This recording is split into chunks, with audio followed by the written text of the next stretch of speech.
Sa balita lokal, nag-abot na sa Metropolitan Cathedral and Archdiocesan Shrine of the Immaculate Conception ang Madre Peregrina de Mexico bilang kabahinsang pagpreparar sa ika-500 nga anibersaryo sa pagpakita sa Birhen Maria kay San Juan Diego.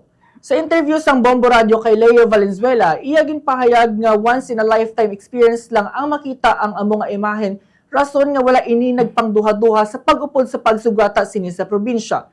Suno kay Valenzuela, ang pagbisita sa Madre Peregrina de Mexico, ginakabi nga isa ka makasaysay nga okasyon nga nagapalig-on sa pagtuo kag paghigugma kag paghiliusa sang mga Katoliko sa Capiz kag sang bug-os nga Western Visayas.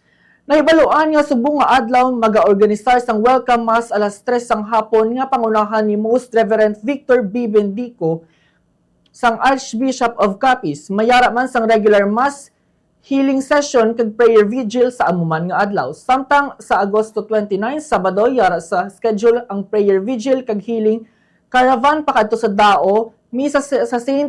Thomas de Villanova Parish sa Dao kag caravan pabalik sa Dao pabalik sa Cathedral.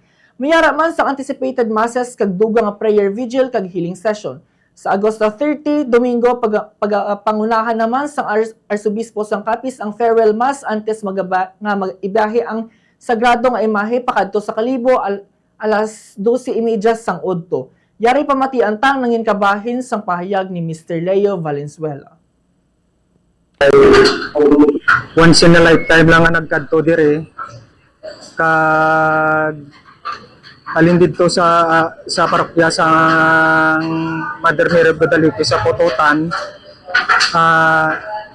Daw gusto ko gud bala nga idulong siya di kay daw hindi ko daw kulang pa siya ang panakanakon bala. Kulang pa ang nabatyagan ko bala nga kan gusto ko pagid bala nga madulong gid siya di para nga dumapanatag gid ako nga ko galingon bala. Kaya gusto ko nga daw kung gusto ko mangin deboto ka na ni Mother Mary.